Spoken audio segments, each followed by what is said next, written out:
নিলয় এবং অনুপমা এনজেপি থেকে যখন গাড়ি ভাড়া করে সিকিমের পথে রওনা হলো, তখন দুপুর পেরিয়ে বিকেল হতে চলেছে।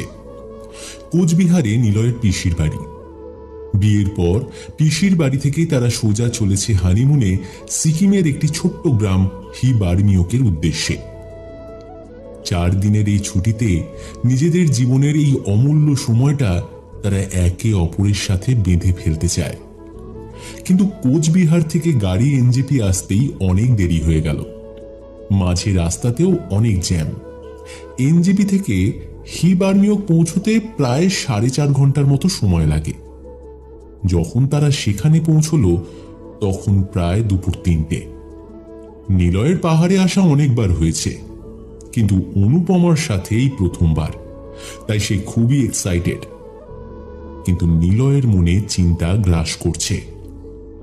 সে জানে রাতের দিকে পাহাড়ি রাস্তায় গাড়ি চালানো কতটা ঝুঁকিপূর্ণ কাজ।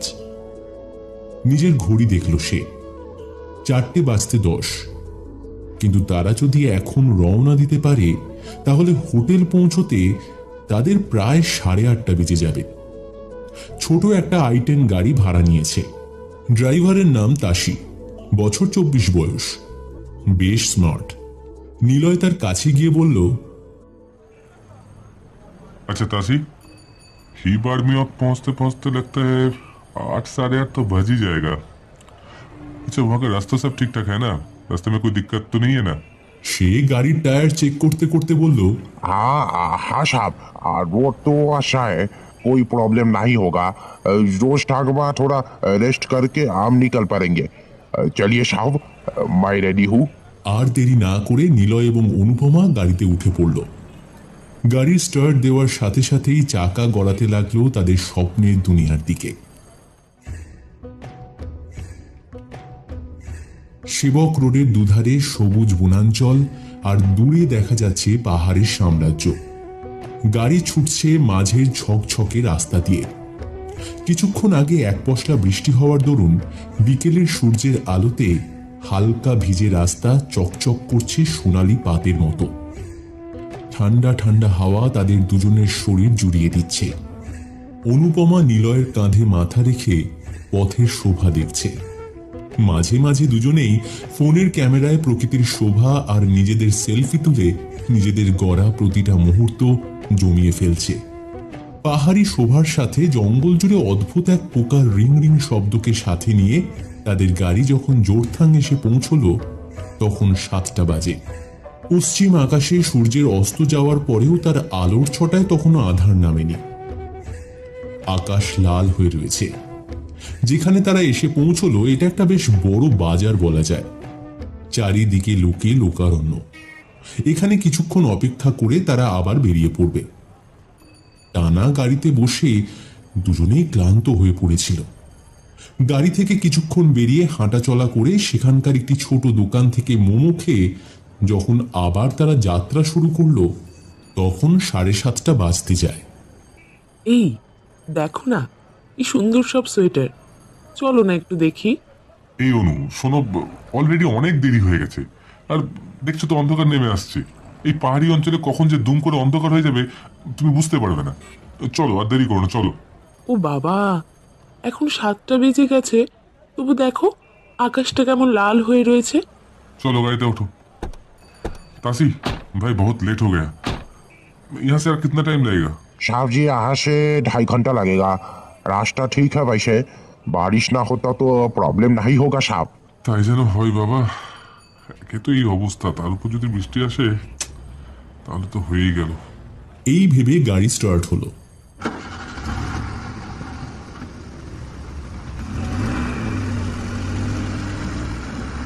নিলয়ের কথাটাই ঠিক। জোরথাং থেকে গাড়ি যখন নির্জন পাহাড়ি রাস্তা নিল তখন অন্ধকার গ্রাস করেছে চারিদিকে। অনুপমা কিন্তু এই গা ছমছমে পরিবেশ এনজয় করছে।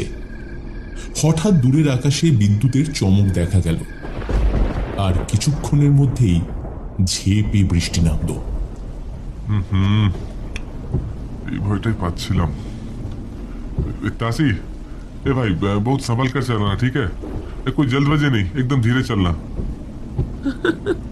তুমি যে এতবার পাহাড়ে এসেছো সেটা দেখে বোঝাই যাচ্ছে না। এত ভয় পাচ্ছ না সত্যি বাবা। এই শোনো, যেটা জানো না সে ব্যাপারে কথা বলো না, ঠিক আছে? আমি পাহাড়ে অনেকবার এসেছি বলে জানি এখানে না পাহাড়ের কথা মতো চলতে হয়। নিজের ইচ্ছা মতো জোর করে সবকিছু করা যায় না এখানে। এই পাহাড়ি রাস্তা রাতের বেলা যে কতটা ভয়ানক হতে পারে তা তোমার কোনো আইডিয়া নেই। একটু যদি এদিক থেকে ওদিক হয়েছে না তাহলেই সব শেষ। কেন যে এখন জোরথাং থেকে বেরোতে গেলাম? রাতটা ওখানে কাটিয়ে কাল সকালে বেরোলে সব থেকে ভালো হতো। কথাটা শেষ হলো না নিলয়ের। গাড়িটা একটা জোর শব্দ করে দুবার ঝাঁকুনি দিয়ে রাস্তার ধারে থেমে গেল। আরে আরে তাসি, আরে কে হুয়া? সব নিস্তব্ধ। চারিদিকে শুধু বৃষ্টি আর মেঘের গর্জন ছাড়া আর কোনো শব্দ নেই।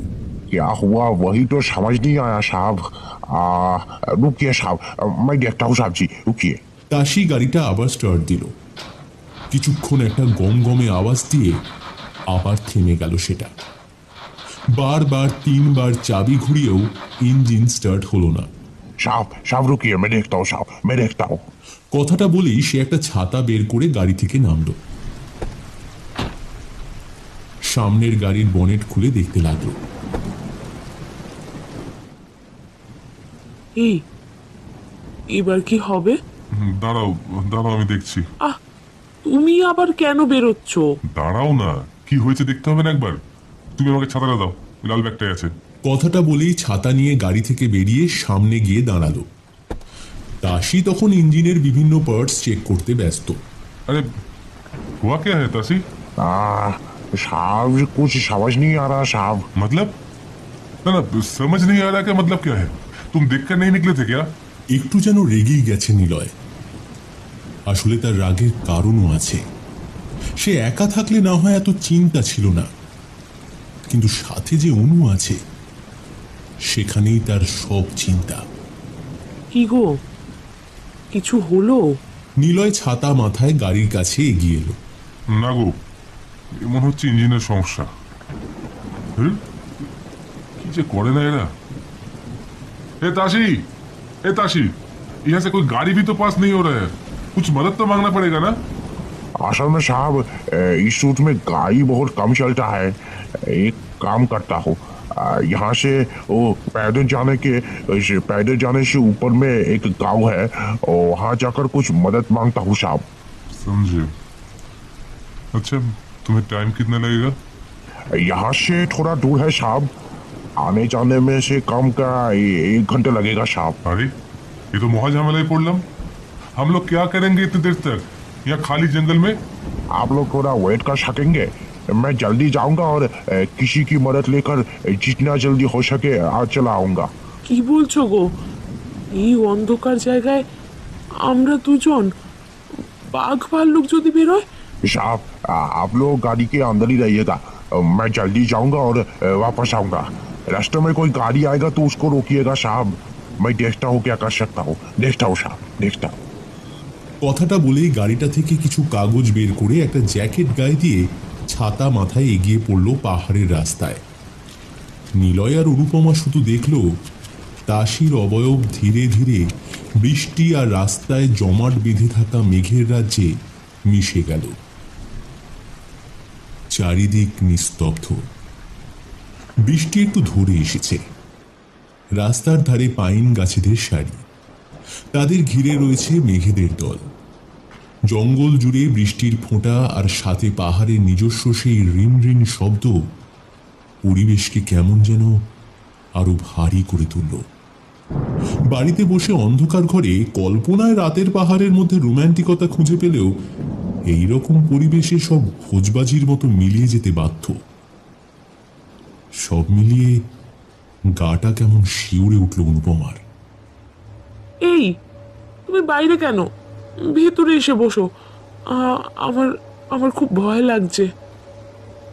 এই অবস্থায় নিলয়ের যে ভয় লাগছে না তেমন নয়, কিন্তু সে নিজেকে একটু শক্ত করে গাড়িতে উঠে এসে বসল। এখন আর কোনো উপায় নেই, চারিদিকের যা পরিস্থিতি। কি ঝামেলায় পড়লাম বলো তো। নিলয় একবার নিজের ঘড়ির দিকে তাকিয়ে নিল। কি ভাবছো? ভাবছি এইভাবে কতক্ষণই বা বসে থাকতে হবে কে জানে। এখনই তো প্রায় 8টা বাজতে চললো। আচ্ছা, তুমি ওর ফোন নাম্বার নিয়ে নিয়েছো তো? হ্যাঁ, তা নিয়েছি, কিন্তু ফোনটা একদম চার্জ নেই। তোমারটা কি অবস্থা গো? উস, আমারও তো একই অবস্থা। হঠাৎ পাহাড়ি এক জঙ্গলি পাখির শব্দে দুজনেই চমকে উঠল। পাখিটা যেন একদম তাদের গাড়ির উপর দিয়ে উড়ে গেল। এই, একবার তাসিকে ফোন করো না। কতক্ষণ লাগবে? আরে ধুর, ও তো এই গেল, এখন কি করে আসবে? তুমিও না এমন কথাবার্তা। এই দাঁড়াও দাঁড়াও দাঁড়াও, ওই দেখো দেখো দেখো, ওই যে রাস্তার ওখানটা কেউ একজন দাঁড়িয়ে আছে মনে হচ্ছে না? কোথায়? ওই আরে আরে ওই তো, সোজা তাকাও, ওইখানটাতে। হ্যাঁ, কোথায় দেখছো? এই তুমি দাঁড়াও, একবার দাঁড়াও। শোনো, তুমি গাড়ি থেকে নামবে না কিন্তু একদম। হ্যাঁ, আমি একবার দেখে আসছি, কেউ মনে হচ্ছে আছে ওখানটাতে। বলেই নিলয় গাড়ির দরজা খুলে ডাকতে লাগলো। हेलो, कोई है वहां? सुनिए ना। हेलो, हम लोगों का गाड़ी खराब हो गया इधर, आप कुछ मदद कर सकते हैं क्या? সে দেখল মেঘ এসে ওই অবয়বকে ধীরে ধীরে ঢেকে দিচ্ছে। কি মনে হতে নিলয় অনুপমাকে গাড়ির ভেতর থাকতে বলে দিক বিদিক জ্ঞান শূন্য হয়ে ছুটতে লাগলো। हेलो हेलो, कोई है वहां? এই सुनिए ना। শোনো, শোনো নিলয়, দাঁড়াও নিলয়। অনুপমার কথা শেষ হবার আগেই নিলয় মেঘের মধ্যে মিশে গেল। অনুপমার গা হাত পা সব ঠান্ডা হয়ে যাচ্ছে। সে শুধু ডাকতে থাকে নিলয়কে। নিলয়, নিলয়, নিলয়, নিলয়, নিলয়। তার গলার শব্দ পাহাড়ের কোলে ধাক্কা লেগে ফিরে আসতে থাকে হাওয়ার সাথে। চারিদিকের নিস্তব্ধতা তাকে যেন গিলে খেতে আসছে। নিলয় কোথায় গেল? এইভাবে একা ফেলে সে চলে গেল? এতটা দায়িত্ব জ্ঞানহীন কিভাবে হয় ও? কি মনে হতে নিজের ফোনটা বের করে ফোন করতে গিয়ে দেখে নেটওয়ার্ক নেই। ভয়ে রাগে চোখ ফেটে জল আসছে তখন। ঠিক সেই সময় অনুপমা অনুভব করে ওদের গাড়িটা হঠাৎ কেমন যেন নড়ে উঠল। কি ব্যাপার? মনে হলো কিছু যেন গাড়িটার পিছনে এসে দাঁড়িয়েছে। একটা বোটকা গন্ধ। সে সঙ্গে সঙ্গে গাড়ির জানলাগুলো তুলে দিল। সে অনুভব করতে থাকলো গাড়ির চারিধারে যেন কিছু একটা ঘুরে বেড়াচ্ছে। কি হবে এবার? নিলয় কোথায় গেল? আর গাড়ির চারিধারে কি এসেছে? একটা গড়গড় শব্দ হচ্ছে গাড়ির ঠিক পিছন দিকে।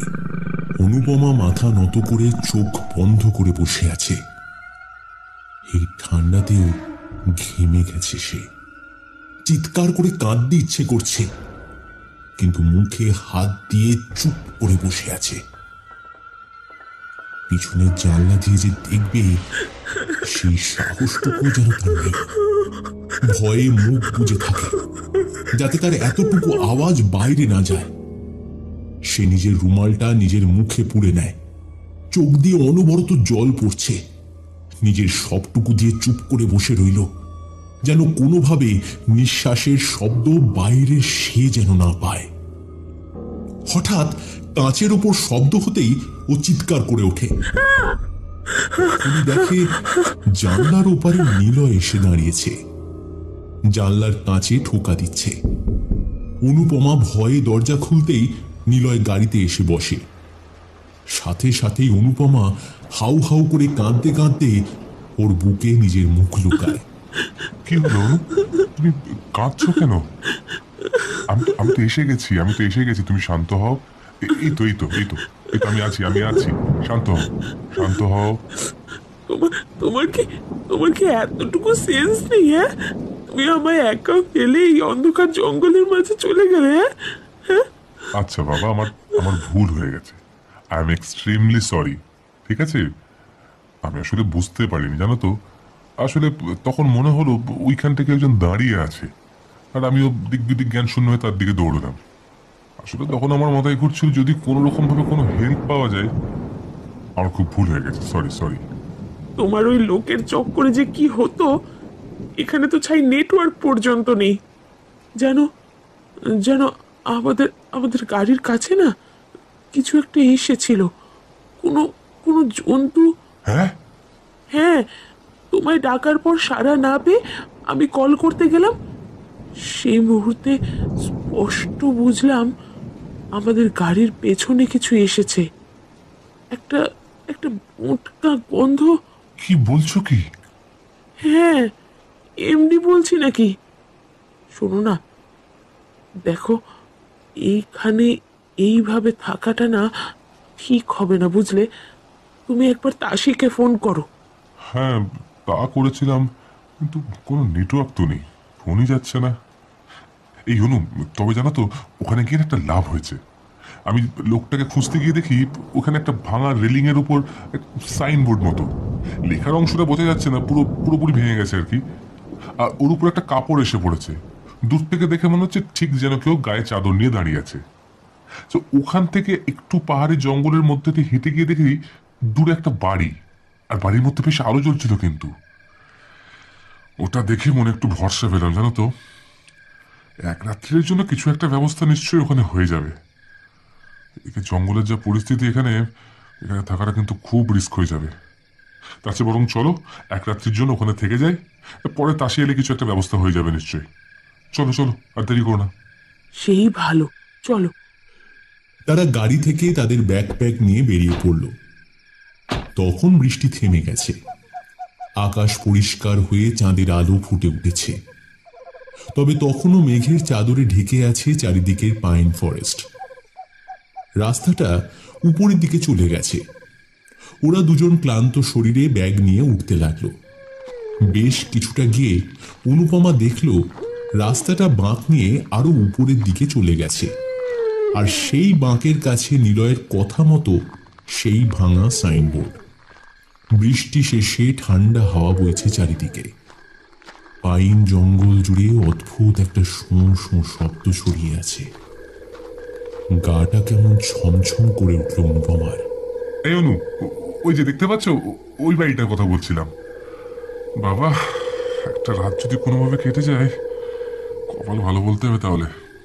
নিলয়ের কথায় সম্বিত ফিরল অনুপমার। সেই সাইনবোর্ড পেরিয়ে একটু এগোতেই ওর চোখে পড়ল একটা জঙ্গলে ঘেরা পাথুরে রাস্তা। সেই রাস্তা যেখানে শেষ হয়েছে সেখানে একটা দুতলা কাঠের বাড়ি দেখা যাচ্ছে। ঘরের ভেতর থেকে হলুদ আলো বাইরে ঠিকরে বের হয়ে আসছে। ওরা এক পা এগোতেই এক নাম না জানা পাখি ডেকে উঠল জঙ্গলের কোনো এক কোণা থেকে। আজ যে ওদের এই রকম এক অভিজ্ঞতার সম্মুখীন হতে হবে তারা কল্পনাও করেনি। এগোনোর আগে নিলয় আরো একবার তাসিকে কল করার চেষ্টা করল, কিন্তু না, ফোন অফ হয়ে গেছে। অনুপমার কাছে ফোন থাকলেও সেখানে তাসির নাম্বার নেই।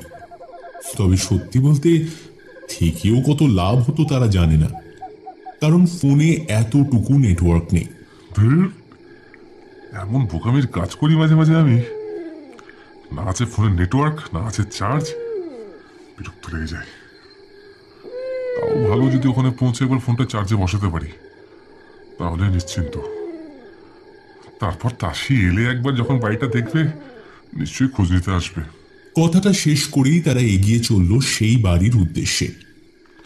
দুদিকে জঙ্গল ঘেরা ছোট একটা পাহাড়ি জনপদ।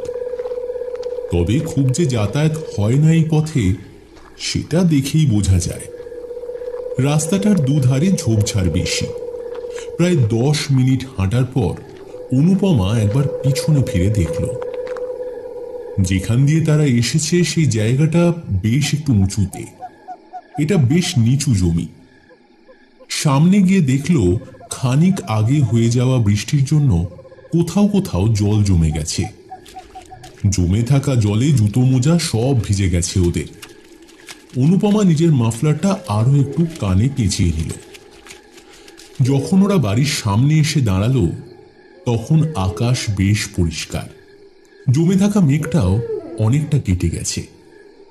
দূরে পাহাড়ের উপর শুধু অল্প মেঘ তুলোর মতো ছড়িয়ে আছে। চাঁদের আলোয় জঙ্গলটা দেখতে পেল। কি অপূর্ব লাগছে, শান্ত, ধীর, নিস্তব্ধ। হালকা হালকা ঠান্ডা হাওয়া বইছে শুধু। ক্ষণিকের আগে হওয়া অভিজ্ঞতা থেকে যেন ধীরে ধীরে তারা বের হয়ে আসছিল। নিলয় বাড়ির কাছে এসে নিজের পিঠ থেকে ব্যাকপ্যাকটা নামিয়ে দরজায় টোকা মারল। कोई है? एक बार दरवाजा खोलिए ना। कोई है क्या अंदर? हम लोग थोड़ा प्रॉब्लम में है इधर। কোনো সাড়া শব্দ নেই। নিলয় আরো কয়েকবার দরজায় নক করল, তারপর বেশ কয়েকবার ডাকল, কিন্তু বাড়ি থেকে কোনো সাড়া শব্দ নেই। কি ব্যাপার বলো তো? হ্যাঁ, আলো জ্বলছে অথচ কেউ সাড়া দিচ্ছে না। কেউ নেই নাকি বাড়িটাতে? অদ্ভুত। দাঁড়াও তো। কথাটা বলেই অনুপমা সামনের জঙ্গলের রাস্তায় উঠে বাড়িটার যে ঘরে আলো জ্বলছিল সেইখানে গিয়ে জানলার কাঁচে চোখ দিয়ে ভেতরটা দেখার চেষ্টা করল। পর্দার ফাঁক দিয়ে ঘরের ভেতরটা দেখা যাচ্ছে। মনে হচ্ছে কেউ যেন জানলার দিকে পিঠ করে উবু হয়ে টেবিলে মাথা রেখে পড়ে আছে। ভালো করে দেখার জন্য নিলয়কে ইশারা করে ডাকতে লাগলো অনুপমা। নিলয় আসার আগে সে আবার উঁকি দিতে গিয়ে হঠাৎ ভয়ে চমকে উঠে মাটিতে পড়ে যায়। এই অনু, কি হলো? নিলয় দৌড়ে আসে, দেখে অনুপমা স্থির দৃষ্টি দিয়ে জানলার দিকে তাকিয়ে আছে, আর জানলার ওপাশে একজন বয়স্ক লোক মুখ বাড়িয়ে তাদের দিকে দেখছে। হঠাৎ সেই লোকটি বলে উঠল, आप लोग कौन हो? इधर क्या चाहिए? Sir we are extremely sorry. আসলে আমাদের না मतलब हमारा गाड़ी ना उधर खराब होके पड़ा है रास्ते में, जंगल के बीच में। ड्राइवर गया है मदद मांगने के लिए, लेकिन इतना देर रात तक जंगल में ठहरना ठीक नहीं समझा। मेरा वाइफ भी है ना मेरे साथ, तो दूर से आपका घर देखा तो सोचा कि अगर एक रात के लिए अगर आप हमें रुकने के लिए जगह देंगे तो बहुत मेहरबानी होगी आपकी। বাঙালি? লোকটি পরিষ্কার বাংলা ভাষায় বলল, হ্যাঁ, আপনি বাইরের সাইনবোর্ডটা দেখেননি? না, আসলে ওটা তো ভেঙে পড়েছিল, ঠিক চোখে পড়েনি আর কি। আপনাদের এইখানে আসাটা কোনো মতেই ঠিক হয়নি। আমি অত মানুষ টানুষ ভালোবাসি না। আমার এখন একা থাকার সময়, আর আমি চাই না কারোর জন্য আমার এই সময়টা নষ্ট হোক। তাই যেখান থেকে এসেছেন সেখানেই ফিরে যান। এইবার অনুপমা বলে উঠল, স্যার, স্যার প্লিজ, আমরা খুব বিপদে আছি। আমি গাড়িতে থাকাকালীন বুঝতে পারি আমাদের গাড়ির সামনে কোনো জন্তু এসেছিল। দেখতে পাইনি, কিন্তু ওটা চিতা। নিলয় আর অনুপমা চুপ করে গেল। এই জঙ্গলে চিতার আনাগোনা তো রয়েছে। প্লিজ স্যার, আপনি একটু বুঝুন তাহলে। এই অবস্থায় আমরা কিভাবে ফিরে যাব? এটা আগে ভাবা উচিত ছিল আপনাদের। স্যার প্লিজ, স্যার প্লিজ, মানে আপনাকে অনুরোধ করছি, যদি আমাদের দিকটা একটু ভাবেন। এই এত রাতে জঙ্গলের মধ্যে খুব বিপদে পড়ে যাব। বললাম তো একবার, কানে কথা যাচ্ছে না নাকি? আমি চাই না যে কেউ আমাকে বিরক্ত করুক। আমি একা থাকতে চাই। এরকম অদ্ভুত ব্যবহারে ওরা দুজনেই অবাক হয়ে গেল। মানুষ এরকম কি করে করতে পারে? এই পাহাড়ি জঙ্গলে বিপদ আছে জেনেও দুটো মানুষকে এক রাত্রের জন্য আশ্রয় দিতে পারল না। নিলয় হতভম্ব হয়ে দাঁড়িয়েছিল। অনুপমা শেষ চেষ্টা করল, দরজায় নক করে আরো একবার রিকোয়েস্ট করল, স্যার, স্যার প্লিজ। আচ্ছা আচ্ছা, আজ যদি আমি আপনার মেয়ে হতাম, আপনি আমাদের এইভাবে বিপদের মুখে ঠেলে দিতে পারতেন? নিলয় ব্যাগটা কাঁধে নিয়ে অনুপমাকে নিয়ে ফিরে যাওয়ার কথা ভাবল। অনু, অনু, চলো। ঠিক সেই সময় দরজাটা খুলে গেল। একটা কাঁচের লণ্ঠন নিয়ে বয়স্ক লোকটি বেরিয়ে এলো।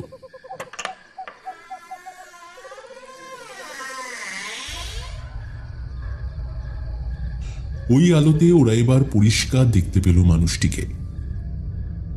বয়স প্রায় 70-এর কাছে। একটা কালো ওভারকোট গায়ে, লম্বা চুল, সবটাই সাদা, চোখে মুখে বিরক্তি স্পষ্ট।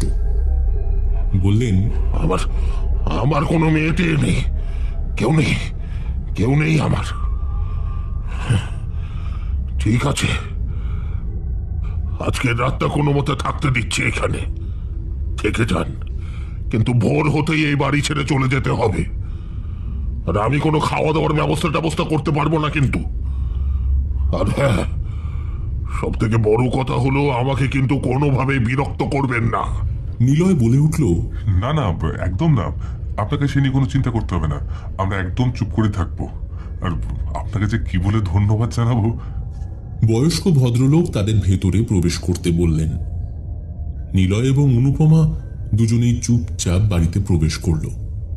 বাড়ির ভিতর ঢুকতেই কেমন যেন একটা গন্ধ নাকে এসে লাগলো দুজনের। কিরকম যেন একটা কেমিক্যালের গন্ধ, খুব চেনা, কিন্তু কিসের সেটা কেউই বুঝতে পারল না। বাড়ির ভিতরে ঢুকতেই একটা সোফা চোখে পড়ল, তার সামনেই একটা টি টেবিল। ঘরটা বেশ বড়, চারিদিকে কিছু পুরনো আসবাব ছাড়া একটা ফায়ার প্লেস চোখে পড়ল। এই ঘর জুড়ে দুটো মাত্র লণ্ঠন জ্বালানো আছে, তাই ঘরের অন্যান্য অংশ প্রায় অন্ধকারই ঢাকা। ঘরে ঢুকে দরজা বন্ধ করে দিল বয়স্ক মানুষটি। ওরা কাঁধ থেকে ব্যাগ নামিয়ে কাঠের মেঝেতে রাখল। আসার সময় জমে থাকা জলে জুতো মোজা সব ভিজে গেছে। জুতো খুলে মোজাটা খুলে ফেলল দুজনে। ঘরের ভেতরটা একটু ভালো লাগছে। যে জানলা দিয়ে প্রথম লোকটিকে দেখেছিল, অনুপমার সেদিকে চোখ গেল। দেখল একটা টেবিল, সেখানে কিছু বই ছড়িয়ে ছিটিয়ে রয়েছে। পর্দাগুলো যে বহুদিন পরিষ্কার করা হয়নি সেটাই অল্প আলোতেও ভালোই বোঝা যাচ্ছে। মোটের উপর এক ঝলক দেখলে চারিধারে শুধুই অযত্নের ছাপ স্পষ্ট। ভদ্রলোক একটা মোমবাতি তাদের দিকে এগিয়ে দিয়ে বললেন, এটা কাজে লাগবে, রেখে দিন। এখানে কারেন্ট নেই। আপনাদের ঘরটা উপরে, আসুন আমার সাথে। নিলয় মোমবাতি নিয়ে লণ্ঠনের আগুনে জ্বালিয়ে নিল। ঘরটা আরো একটু আলোকিত হলো যেন। কিছুক্ষণ আগে পর্যন্ত বাইরের জগতের সাথে এই বাড়ি যেন একদম বিচ্ছিন্ন ছিল। কোনো শব্দ ভেতরে প্রবেশ করছে না। শুধু কাঠের মেঝের উপর দিয়ে হাঁটলে মচমচ শব্দ হচ্ছে। ওরা ধীরে ধীরে সিঁড়ি দিয়ে উপরে উঠে এলো।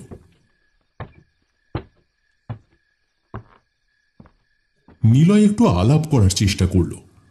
নমস্কার, আমার নাম নিলয়, নিলয় ভৌমিক। আর ও আমার স্ত্রী অনুপমা। আপনার? আমার পরিচয় জেনে কোনো লাভ নেই। এইরকম অদ্ভুত উত্তর তারা আশা করেনি। অনুপমা নিলয়ের হাতটা চেপে ধরে কিছু আর কথা বলতে মানা করল। সিঁড়ি দিয়ে উপরে উঠে যে ঘরে তারা পৌঁছল, সেটাও আকারে বেশ বড়। তালা দেওয়া দরজাটা লোকটি খুলে দিতে ঘরের মধ্যে ঢোকার সাথে সাথে একটা দম বন্ধ করা স্যাঁতস্যাঁতে গন্ধ ভেসে এলো। বুঝতে পারল বহুদিন এই ঘরটাও খোলা হয়নি।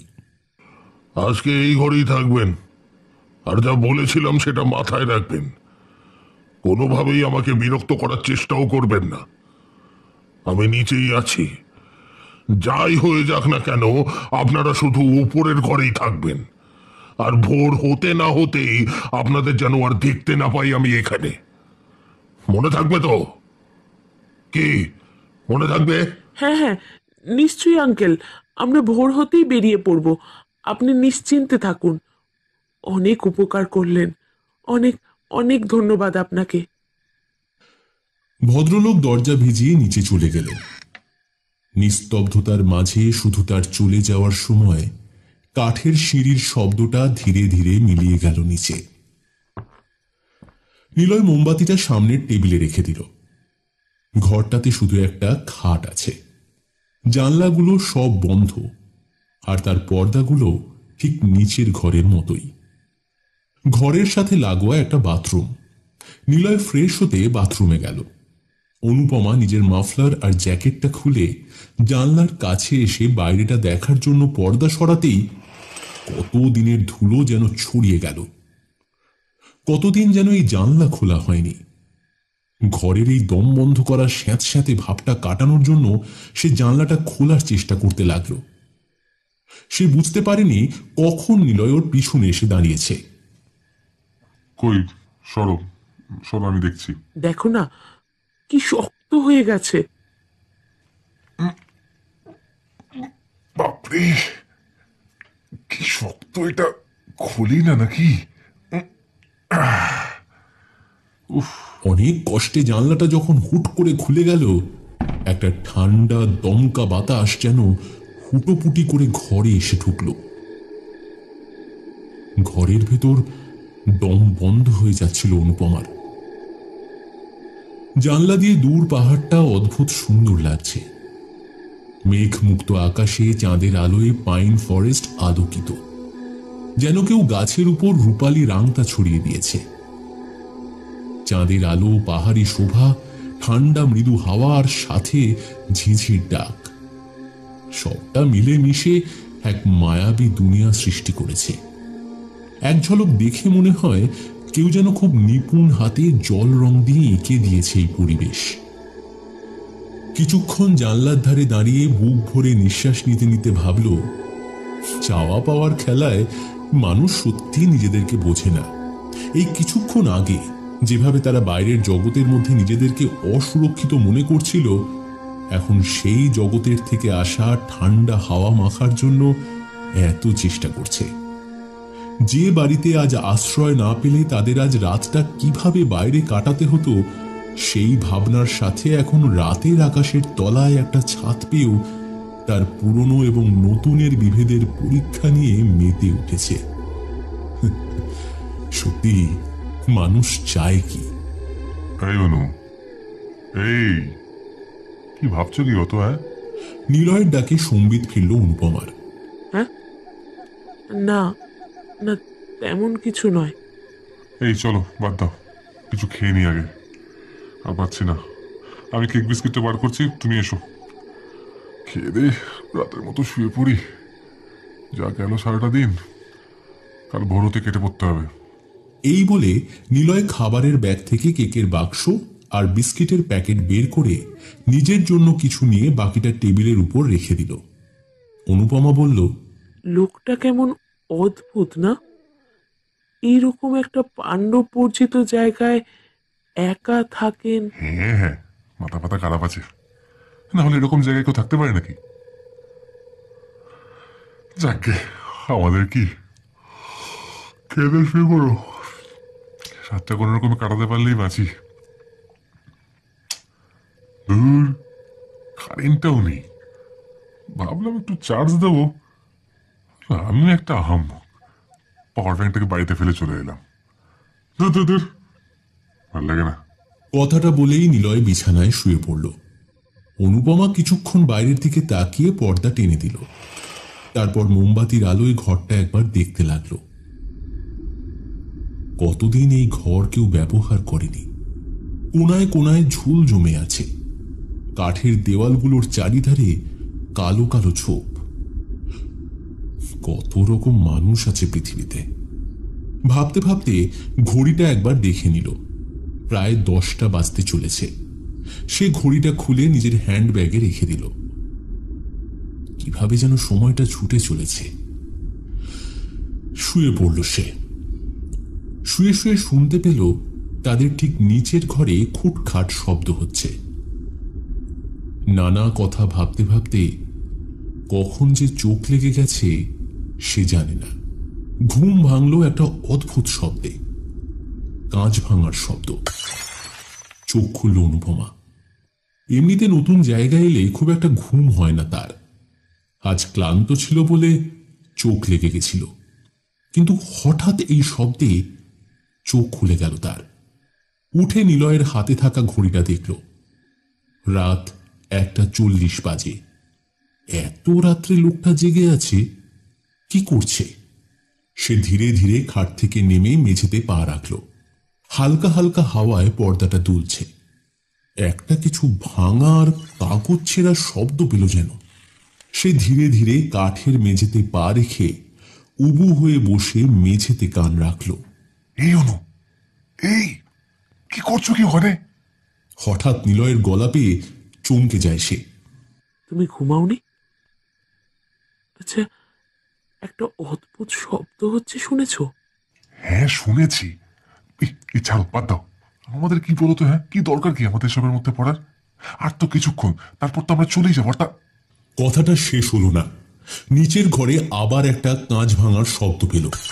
কেউ ছুঁড়ে ভাঙলে যেমন শব্দ হয় ঠিক তেমন। দুজনেই চমকে গেল, ভয়ও লাগছে। কি হচ্ছে এসব? মোমবাতির দিকে তাকিয়ে দেখল সেটা অনেকটাই গলে গেছে। অনুপমা বলল, কি গো, কি হচ্ছে এসব? সেটাই তো ভাবছি, এ তো আর এক বিপদ। বাকি রাত থেকে বাঁচ থেকে কি পাগলের পাল্লায় পড়লাম নাকি?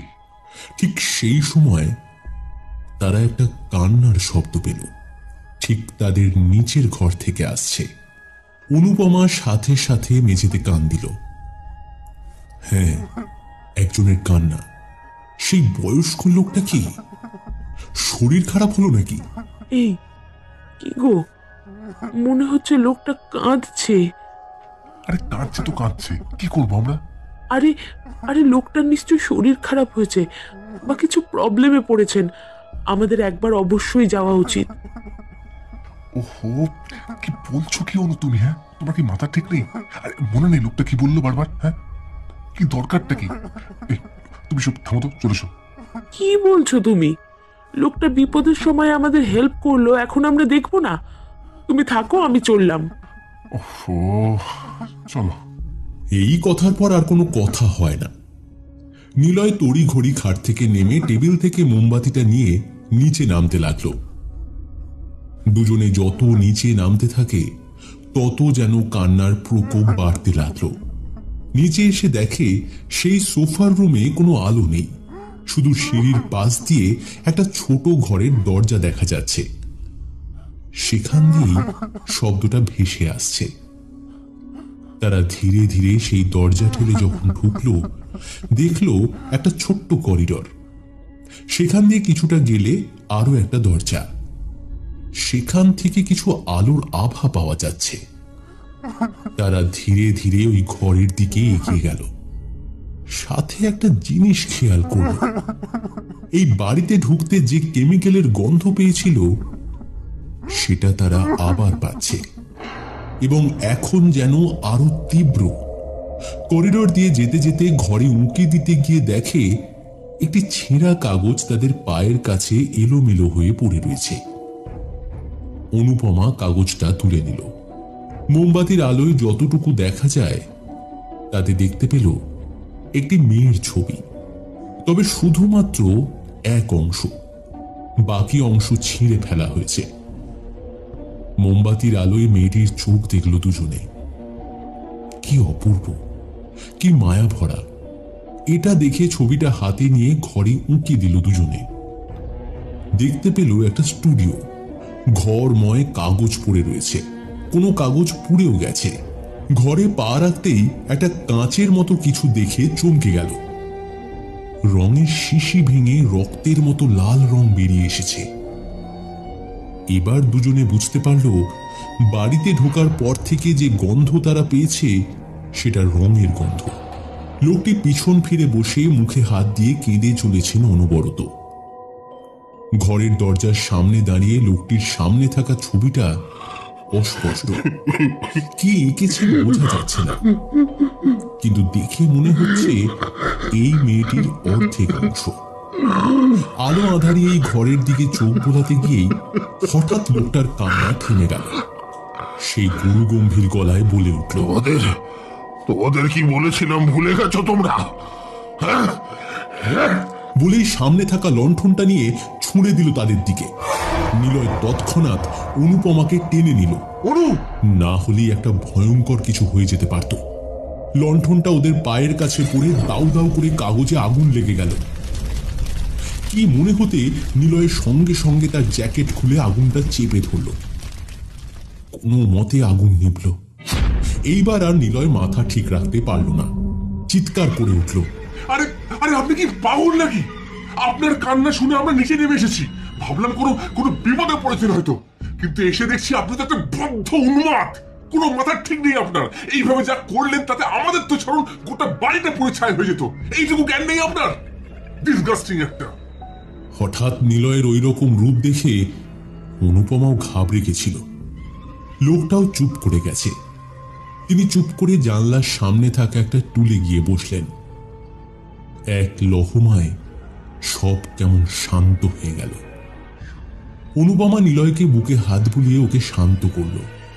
তারপর ভাঙা কাঁচের টুকরোগুলো সরাতে লাগলো। লোকটি তখন নিজের মধ্যেই বিড়বিড় করছে, আমি আমি আমি আবারও পারলাম না, আমি আবারও পারলাম না, কিছুতেই পারলাম না। হঠাৎ ওই বয়স্ক ভদ্রলোকটি নিজের মনেই মাথা নত করে এই একই কথা বলতে লাগলেন। চোখ দিয়ে অনবরত জল গড়িয়ে পড়ছে তার। অনুপমা কাঁচের টুকরোগুলো সরিয়ে দাঁড়ালো, বলল, কি হয়েছে আঙ্কেল? আপনি কাঁদছেন কেন? আর আর এই ঘরে এত ছবি। আপনি কি পেইন্টার? ভদ্রলোক কিছুক্ষণ চুপ করে থেকে মাথা একটু নাড়ালো। তারপর বললেন,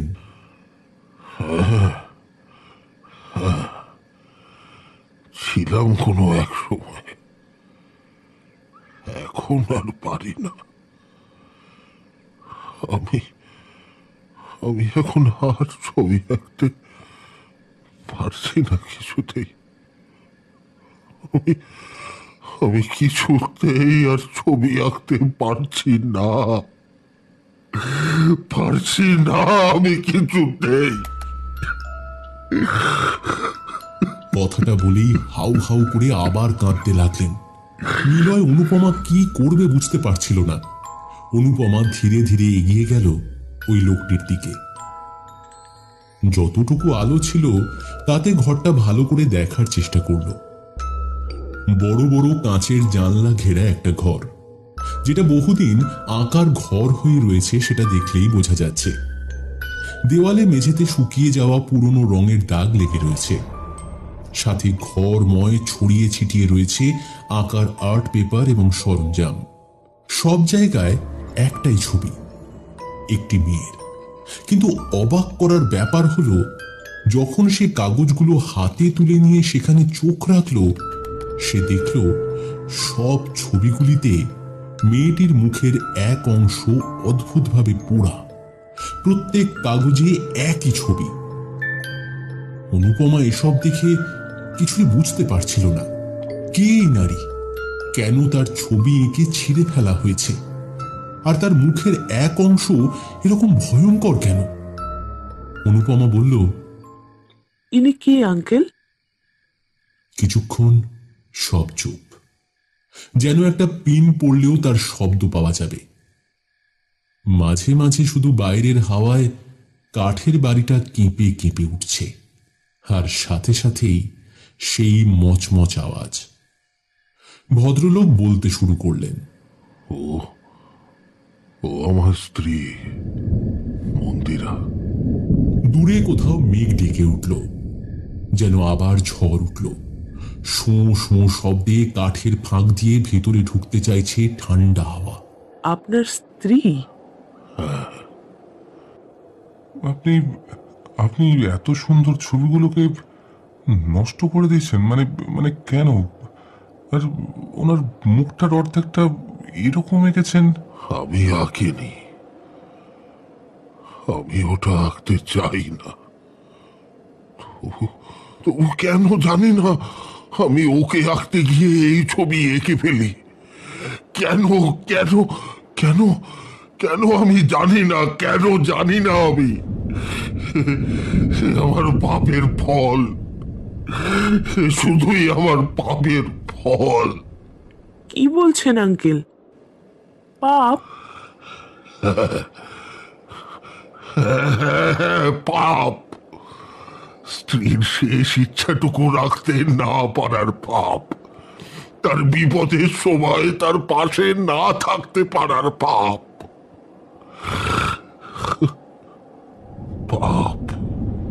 গভীর দীর্ঘশ্বাস ফেলে বললেন কথাগুলো। অনুপমা ধীরে ধীরে ওই বয়স্ক ভদ্রলোকের পাশে এসে দাঁড়ালো। কাঁধে হাত রেখে জিজ্ঞেস করল, কি হয়েছিল আপনার স্ত্রীর? আপনি আমাদের বলতে পারেন, আমরা কিছু করতে পারবো কিনা জানি না, তবে আপনি হালকা হবেন। এবার ওই মানুষটি মুখ তুলে চাইল অনুপমার দিকে।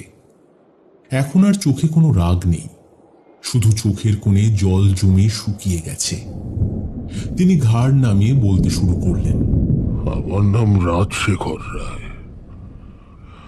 হ্যাঁ, আমি একজন পেন্টারই ছিলাম, তবে এখন আর নেই। আমার স্ত্রী মন্দিরাকে নিয়ে ছোট্ট একটা সংসার ছিল। তখন অবশ্য আমি এখানে থাকতাম না, থাকতাম গ্যাংটকে। ওখানে আমার একটা গ্যালারি ছিল। এমজি মার্গের একটা কফি শপের কাছেই আমি বসতাম পোর্ট্রেট আঁকতে। দেশ বিদেশের প্রচুর মানুষ আসতো আমার কাছে।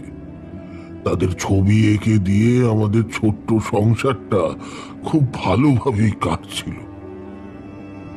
কিন্তু জানতাম না এই ছবি একদিন আমার সব শেষ করে দেবে। কি হয়েছিল? কাজের চাপের জন্যই আমি আর মন্দিরাকে সময় দিতে পারতাম না।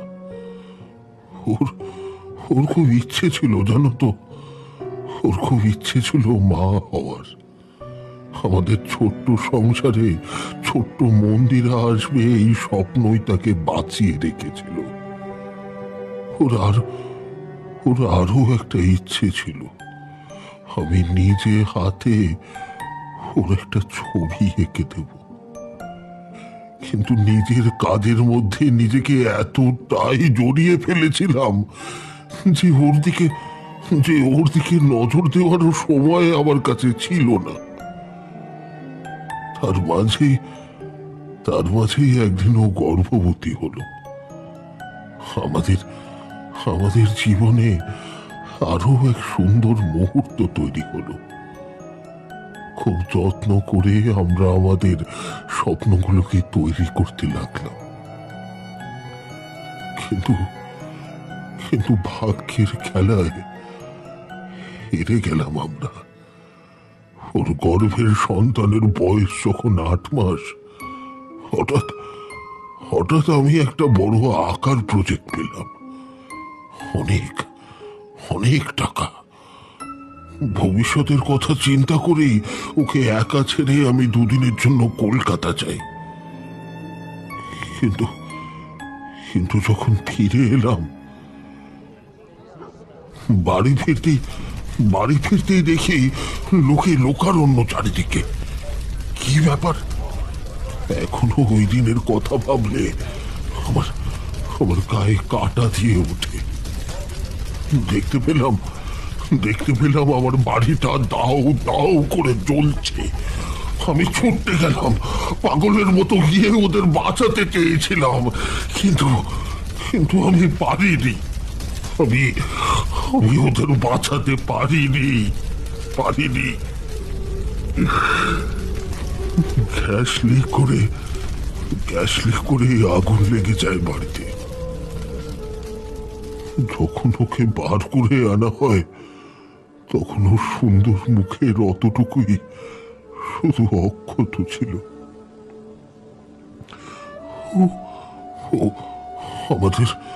আমাদের সংসারটা একেবারে শেষ হয়ে গেল। শুধু শেষ মুহূর্তে একটাই কথা বলেছিল আমার, তুমি এসেছো। আমাদের স্বপ্ন আর পূর্ণ হলো না। এখনো জানো তো, এখনো আমার কানে বাজে সেই কথা, কানে বাজে। আমি আর পারছি না। কথাগুলো বলেই তিনি নিজের কান চেপে মাথা নাড়াতে লাগলেন। অনুপমা তার কাঁধে হাত রাখল। তিনি শান্ত হলেন। অনুপমা বলল, তারপর আমি আর ওখানে থাকিনি। মানুষজন কাউকে আর ভালো লাগতো না আমার। সেদিন আমি না থাকার দরুন কেউ ওর পাশে থাকেনি। সবাই শুধু দাঁড়িয়ে দাঁড়িয়ে ওকে জ্বলতে দেখেছে। আর আমিও বাঁচাতে পারিনি আমার মন্দিরাকে, আমার বাচ্চাটাকেও পারিনি, আমি পারিনি।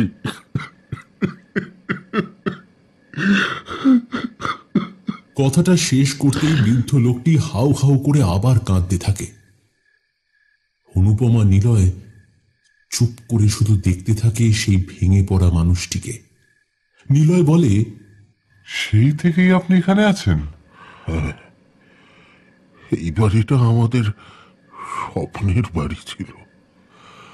আমরা এইখানেই নিজেদের শেষ জীবনটা কাটাবো বলে ঠিক করি। লোকটির কথা শেষ হওয়ার সাথে সাথে সারা বাড়িটা যেন এক গভীর নিস্তব্ধতায় ডুবে যেতে লাগলো। এমন এক বিষণ্ণের ছায়া গ্রাস করতে থাকলো যার মধ্যে দম বন্ধ হয়ে আসে। বাইরের ঠান্ডা বাতাস ঘরের জানলাগুলোতে এসে ধাক্কা খেয়ে ফিরে যাচ্ছে। কাঠের ঘরের ফাঁক দিয়ে শিরশিরে বাতাস ঢুকে এলোমেলো করে দিচ্ছে মেঝেতে ছড়িয়ে ছিটিয়ে থাকা ছবিগুলোকে।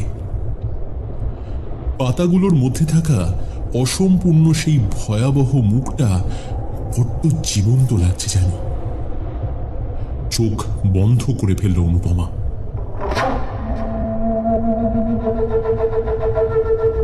অনেকক্ষণ তাদের মুখে কোনো কথা নেই।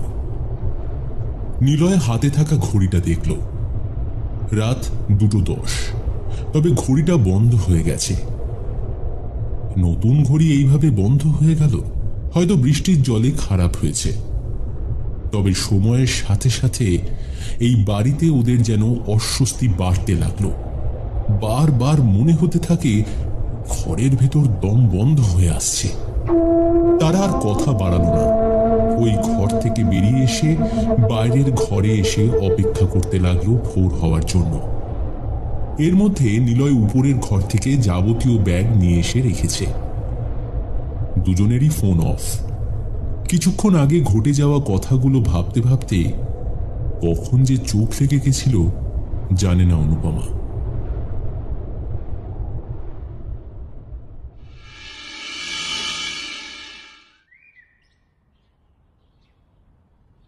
চোখ খুলল নিলয় ডাকে। অনু, এই অনু, চলো ওঠো, ওঠো, ভোর হয়ে গেছে। টাইমটা দেখতে পাচ্ছি না, কিন্তু কিন্তু বাড়িটা দেখে মনে হচ্ছে ভোর হয়ে গেছে। চলো এখান থেকে বেরিয়ে গাড়ির কাছে যাই। সেই ভালো, আঙ্কেলকে বলে যাই একবার। না না, তার আর দরকার নেই। আমি গেছিলাম, ওই ঘরে কেউ নেই, কাউকে দেখলাম না। এই ছাড়ো, বাদ দাও, ওনাকে ওনার মতো থাকতে দেওয়াটাই ভালো। তুমি আর দেরি করো না, চলো বেরিয়ে পড়ি। এই বলে তারা ব্যাগ নিয়ে রাতে দরজার কাছে থাকা জুতো মোজা পরে নিয়ে বেরিয়ে পড়ল। দরজা ভিজিয়ে যখন তারা বাইরের জগতের দিকে চোখ রাখল তখনও সূর্য ওঠেনি। তবে তার আভা ধীরে ধীরে জঙ্গলের চারিধারে ছড়িয়ে পড়েছে। কুয়াশা ঘেরা জঙ্গলের চারিধারে ভোরের আলোর কণা ছড়িয়ে পড়বে আর কিছুক্ষণের মধ্যেই। চারিদিকে ভোরের পাখির ডাকে পরিবেশ আগের রাতের থেকে একদম পাল্টে গেছে। সত্যি, প্রকৃতি চাইলে কি না পারে। তারা ধীর পায়ে এগোতে লাগলো। অনু একবার পিছন ফিরে তাকালো বাড়িটার দিকে। ওই নির্জনতার মধ্যে মানুষটা তার শেষ জীবন কিভাবে কাটাচ্ছে দেখে সে চোখ বন্ধ করে ফেলল। রাতে বোঝা যায়নি, তবে এখন ফেরার রাস্তার দিকে চোখ যেতে অবাক হয়ে গেল। কাল এই রাস্তা ধরে তারা এলো কিভাবে? এত জঙ্গলের মাঝে রাস্তা যেন দেখাই যাচ্ছে না। কোনো ক্রমে তারা যখন বড় রাস্তার কাছে এসে গেছে তখন বেশ কিছু মানুষের কথা শুনতে পেল। নিচু জমি থেকে উঠে এসে কিছুটা এগোতেই দেখে ওদের গাড়ির সামনে আরো একটা গাড়ি আর দুটো বাইক নিয়ে বেশ কয়েকজন ছেলে দাঁড়িয়ে আছে। কেউ কেউ গাড়ির পাশে থাকা পাইন ফরেস্টেও নেমে গেছে। ভালো করে দেখতেই নিলয় দেখল ওদের মধ্যে তাসিও আছে। সে চিৎকার করে ডাকলো, আরে ওই তো তাসি, তাসি, এ তাসি, আরে ইধার হ্যাঁ, আমি ইধার, হ্যাঁ ইধার। তাসির সাথে সাথে সকলেই ফিরে তাকালো। তাসি এবং বাকিরা প্রায় ছুটে এলো। अरे अरे साहब साहब हम लोग कहाँ गए थे साहब? मैं कल बारिश में अटक गया था। कब से फोन लगा रहा था साहब, लेकिन लग ही नहीं रहा था। ना आपका ना दीदी का साहब। हम लोग तो कल रात से आप लोगों को ढूंढ रहे हैं साहब। कहाँ ढूंढ रहे थे कल रात से? পাশে থাকা আরো একটি ছেলে বলে উঠল। वो काल तो यहाँ चीता निकला था, हम लोग तो परेशान हो गए थे। নিলয় একবার অনুপমার দিকে তাকালো। কাল রাতে গাড়িতে হওয়া অভিজ্ঞতার কথা মনে পড়ে গেল দুজনের। নিলয় সেই সব ভাবনা মুছে বলল, जो भी होता सी, तुम्हारा हम लोगों को ऐसे सुनसान जगह में छोड़कर जाना बिल्कुल भी ठीक नहीं हुआ था, समझे? तो भगवान का शुक्र है कि पास में घर मिल गया था। घर? इधर तो कोई घर नहीं साहब। यहाँ से नजदीकी गांव पहुंचने में कम से कम आधा घंटा लगता है। কি বলছো? আমরা কাল রাতে ওই রাস্তা পেরিয়ে কিছুটা নিচে একটা বাড়ি আছে সেখানে ছিলাম। ভাগ্যিস বাড়িটা ছিল। उस घर में कैसे? कैसे मतलब? দূরে দাঁড়িয়ে থাকা আরো একটি ছেলে বলে উঠল। आप लोग ही देख लीजिए। অনুপমা এবং নিলয় আবার এগিয়ে গেল রাস্তার ধারে। তখন চারিদিক সূর্যের আলোয় আলোকিত। কুয়াশা কেটে প্রায় সকাল হয়ে এসেছে। চারদিকটা পরিষ্কার হয়ে গেছে। তারা রাস্তার কাছে এসে নিচে থাকা বাড়িটার দিকে তাকাতেই হতভম্ব হয়ে গেল। বাড়িটার এক অংশ পুড়ে গেছে। ওরা কাল রাতে যে ঘরটাতে ছিল সেটা নেই। সেখানে বড় বড় বিম ভেঙে পড়েছে। বাড়িটার বেশিরভাগ অংশ পুড়ে ভেঙে পড়ে রয়েছে। কিছুক্ষণের নীরবতায় তারা যখন আবদ্ধ, তখন পাশের ছেলেটির কথায় হুঁশ ফিরল। साहब, आप लोग ये साइन बोर्ड नहीं दिखा होगा साहब, ये देखिए। ছেলেটি জঙ্গলের পাশ থেকে একটা কাঠের টুকরো তুলে নিয়ে এসে নিলয়ের হাতে দিল। নিলয় সাইনবোর্ডটা হাতে নিয়ে দেখল। ইংলিশে যা লেখা আছে তার বাংলা করলে যা দাঁড়ায় তা হলো, সাবধান, বিপজ্জনক বাড়ি। নিচে লেখা সিকিম গভর্নমেंट। ये मकान कुछ ही दिनों में तोड़ दिया जाएगा। एक साहब का मकान था, बहुत दिन पहले का है ये। हम लोग तो तब पैदा भी नहीं हुए थे। चलिए साहब, अब हम लोगों को निकलना चाहिए। तुम चलो, हम आते हैं। বাকি ছেলেরা এবং তাসি গাড়ির দিকে এগিয়ে গেল। অনু নিলয়ের হাতে থাকা ঘড়ি দেখল, 2:10। অনুপমা নিজের ব্যাগ থেকে তার ঘড়িটা বের করল। ঠিকই ভেবেছে, তার ঘড়িও ঠিক 2:10 বন্ধ হয়ে গেছে। তারা আজ নিশ্চিত ঠিক 2:10 এই বাড়ি পুড়ে ছারখার হয়ে যায়, আর সেই মানুষটা বাঁধা পড়ে যায় তার নিজের তৈরি মায়ার জালে। গতকাল রাত্রে অনুর দিকে লণ্ঠনটা ছুঁড়ে দেওয়া হয়নি। আসলে ওটাই অতীতের শেষ মুহূর্তের কাহিনী ছিল। ওরা বুঝতে পারছিল যে তারা সারা রাত কোনো এক অতীতের পাতায় জড়িয়ে গেছিল, যেখানে এক নিঃস্ব মানুষ তার অতীতের স্মৃতিতে আটকে প্রতি মুহূর্তে তার মৃত স্ত্রীর ছবি পূর্ণ করতে চেষ্টা করে চলেছে আদি অনন্তকাল ধরে।